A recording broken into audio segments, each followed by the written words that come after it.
আমি আমার শুভেচ্ছা জানাই, আর বিশেষ করে ছাত্রলীগের সকল নেতাকর্মী যারা যেখানে আছে দেশে বিদেশে, সকলকে আমি শুভেচ্ছা জানাচ্ছি। আসসালামু আলাইকুম এবং আদাব। সকলের জন্য আমার দোয়া আশীর্বাদ। বাংলাদেশ একটা ক্রান্তি লগ্নের মধ্য দিয়ে চলছে। বাংলাদেশকে নিয়ে যেন একটা ধ্বংসের খেলা শুরু হয়েছে। যে বাংলাদেশটা সারা বিশ্বের কাছে উন্নয়নের রোল মডেল ছিল, উন্নয়নের বিস্ময় ছিল, সেই বাংলাদেশের আজকে চরমভাবে ধ্বংস করে আজ একটা জঙ্গি সন্ত্রাসীদের দেশ হিসেবে পরিণত করা হয়েছে। এটাই হলো সব থেকে দুর্ভাগ্যের বিষয়। আগস্ট মাস আমাদের শোকের মাস। সেই আগস্ট মাসেই আবার এদেশের মানুষের অধিকার কেড়ে নেওয়ার জন্য যে চক্রান্ত করা হয়েছে তার শিকার আজকে সমগ্র দেশ। এদেশের বাংলাদেশের কৃষক, শ্রমিক, ছাত্র, জনতা, সরকারি অসরকারি কর্মকর্তা কর্মচারী থেকে শুরু করে কেউ রেহাই পাচ্ছে না, পুলিশ বাহিনী কেউ রেহাই পাচ্ছে না। এদের ধ্বংসের খেলা আর রক্তের খেলা আজকে বাংলাদেশকে ক্ষত বিক্ষত করে দিচ্ছে। তোমাদের মনে আছে 2018 সালে ছাত্রদের একটা কোটা আন্দোলন শুরু হয়। আমি তো সে আন্দোলন আমি তাদেরকে কিছুই বলিনি, বরং কোটা বন্ধ করে দিয়েছিলাম, তাদের দাবি পূরণ করেছিলাম। এরপরে মুক্তিযোদ্ধা কয়েকটা পরিবার একটা কোর্টে মামলা করে, তার একটা রায় হয়। সেই রায়ের যখন কোটা আবার চালু করে, আমরা সরকারের পক্ষ থেকেই রিট করে সেটা স্থগিত করে দিই। প্রকৃতপক্ষে আর কোটা আন্দোলন বা কোটা ইস্যুটাই ছিল না। কিন্তু এটা যে কোটা আন্দোলন ছিল না, এটা যে ছিল একটা ভিন্ন ষড়যন্ত্র, সেটা আমি বারবার বলেছি। এটা ছিল সেই একজন ক্ষমতার লোভী, তার মেটিকুলাস ডিজাইনের একটা অংশ। সে অংশ হিসেবে সে ছাত্র হত্যা করেছে, জনগণকে হত্যা করেছে, আওয়ামী লীগের নেতাকর্মী হত্যা করেছে, পুলিশ হত্যা, সাংবাদিক হত্যা, সাংস্কৃতিক কর্মী হত্যা, সারা দেশটাকে ক্ষত বিক্ষত করা, অর্থনীতিকে ধ্বংস করা। আমাদের মহান নেতা জাতির পিতা বঙ্গবন্ধু শেখ মুজিবুর রহমান তার জীবনটাকে উৎসর্গ করেছেন বাংলার জনগণের জন্য। সেই ছাত্র জীবনে যখন পাকিস্তানি শাসকরা আমাদের মাতৃভাষায় কথা বলার অধিকার কেড়ে নেয়, তারই প্রতিবাদ তিনি করেছিলেন। ঢাকা বিশ্ববিদ্যালয়ে তিনি আইন বিভাগের ছাত্র ছিলেন, আর এই প্রতিবাদ করবার জন্যই তিনি বাংলাদেশ ছাত্রলীগ প্রতিষ্ঠা করেন 1948 সালের 4 জানুয়ারি।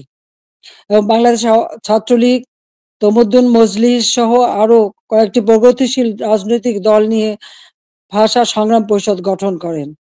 সেই ভাষা আন্দোলনে আমাদের যারা শহীদ হয়েছেন, আমি তাদের আজকে স্মরণ করি। সালাম, বরকত, জব্বার যারা জীবন দিয়েছেন, রক্তের অক্ষরে বলে গেছেন আমরা মায়ের ভাষায় কথা বলতে চাই। আর এই আত্মত্যাগের মধ্য দিয়ে আমাদের যাত্রা শুরু। ধাপে ধাপে জাতির পিতা বঙ্গবন্ধু শেখ মুজিব এই বাংলাদেশের জনগণকে স্বাধীনতার চেতনায় উদ্বুদ্ধ করেন, এবং তারই নেতৃত্বে আমরা পেয়েছি স্বাধীনতা, পেয়েছি মুক্তিযুদ্ধে বিজয়। আমি জাতির পিতা বঙ্গবন্ধু শেখ মুজিবুর রহমানের প্রতি শ্রদ্ধা জানাচ্ছি।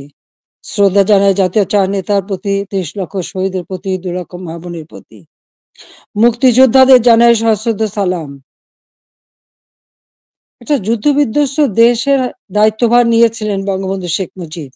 মাত্র 3 বছর 7 মাসের মধ্যে সে যুদ্ধের ভয়াবহতা কাটিয়ে ওঠেন। ধ্বংসস্তূপের উপর দাঁড়িয়ে যে যাত্রা শুরু করেছেন শূন্য হাতে, সেই বাংলাদেশকে তিনি মাত্র 3 বছর 7 মাসের মধ্যে একটা স্বল্পোন্নত দেশে উন্নীত করেন। সে সময় যখন বাংলাদেশের মানুষের শান্তি শৃঙ্খলা ফিরে আসে, মানুষ একটু সুন্দর জীবনের স্বপ্ন দেখতে শুরু করে, ঠিক তখন আসে আঘাত। 75 15ই আগস্ট।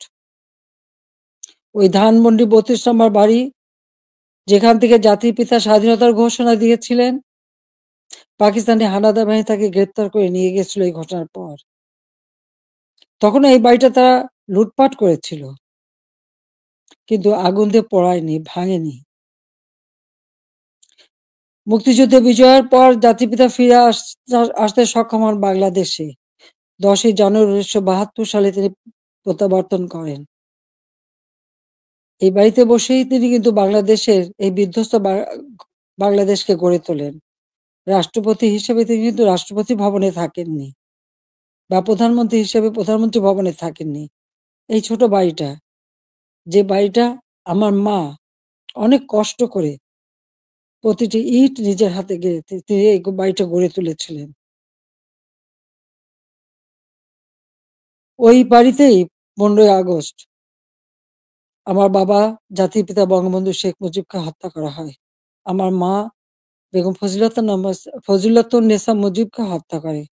আমার 3 ভাই, সকলেই আমার ছোট। মুক্তিযোদ্ধা ক্যাপ্টেন শেখ কামাল, মুক্তিযোদ্ধা লেফটেন্যান্ট শেখ জামাল এবং ছোট রাসেল, যার বয়স ছিল মাত্র 10 বছর। তাদেরকে কিন্তু কেউ নির্মমভাবে হত্যা করে। কামাল জামালের নবপরিণীতা বধূ সুলতানা এবং রোজি জামালকে হত্যা করে। আমার একমাত্র চাচা শেখ আবু নাসের, তিনিও মুক্তিযোদ্ধা, পঙ্গু ছিলেন। ঘাতকের নির্মম বুলেটের আঘাতে তিনিও জীবন হারান। রাষ্ট্রপতি মিলিটারি সেক্রেটারি ছুটে এসেছিলেন ব্রিগেডিয়ার জামিল উদ্দিন, তাকেও হত্যা করে। পুলিশ অফিসার সিদ্দিকুর রহমানকে হত্যা করে। একই সাথে যুবনেতা শেখ ফজলুল হক মনিকে হত্যা করে, তার অন্তঃসত্ত্বা স্ত্রী আরজুমনি, তাকেও হত্যা করে। আব্দুর রব সানিবাদ, যিনি স্বাধীনতার সংগঠক ছিলেন, তাকে হত্যা করে। তার 10 বছরের ছেলে আরিফ, 13 বছরের মেয়ে বেবি, 4 বছরের নাতি সুকান্ত সহ ওই পরিবারের সদস্যদের নির্মমভাবে হত্যা করে। 15ই আগস্টে যারা শাহাদাত বরণ করেছে, আমি তাদের আত্মার মাগফিরাত কামনা করি।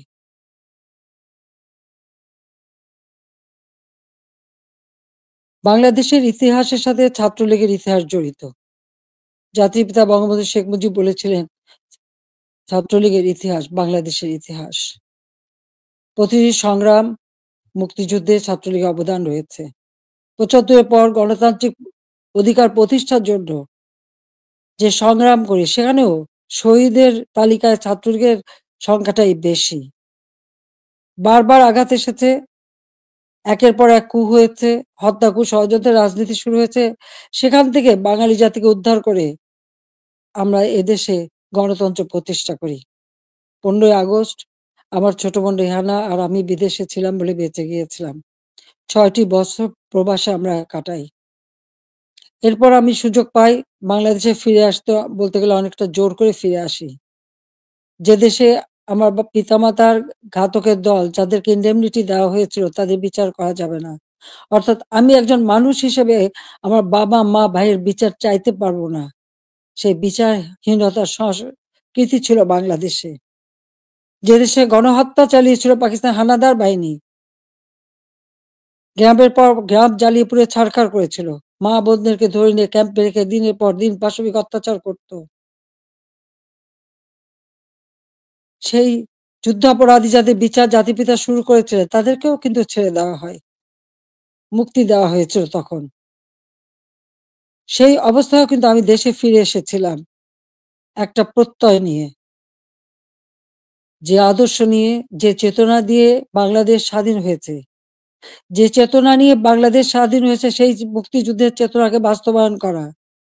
যে আদর্শ বুকে ধারণ করে লাখো শহীদ রক্ত দিয়ে দেশ স্বাধীন করেছে, সেই শহীদের মর্যাদা রক্ষা করে বাংলাদেশের মানুষের অন্ন, বস্ত্র, বাসস্থান, চিকিৎসা, শিক্ষা, মৌলিক অধিকারগুলি নিশ্চিত করে বাংলাদেশকে একটা উন্নত, ক্ষুধা দারিদ্র্যমুক্ত বাংলাদেশ গড়ে তোলা, যা জাতির পিতা বঙ্গবন্ধু শেখ মুজিবের স্বপ্ন ছিল। এবং সেই কাজে আমরা কিন্তু সাফল্য অর্জন করেছিলাম। প্রথমবার সরকারে এসে আমরা অনেকগুলি উন্নয়নের কাজ করি, এরপর আসতে পারিনি। আবার বাংলাদেশে জঙ্গি, সন্ত্রাস, দুর্নীতির দেশ হয়েছিল, প্রায় 8টি বছর সময় নষ্ট হয়।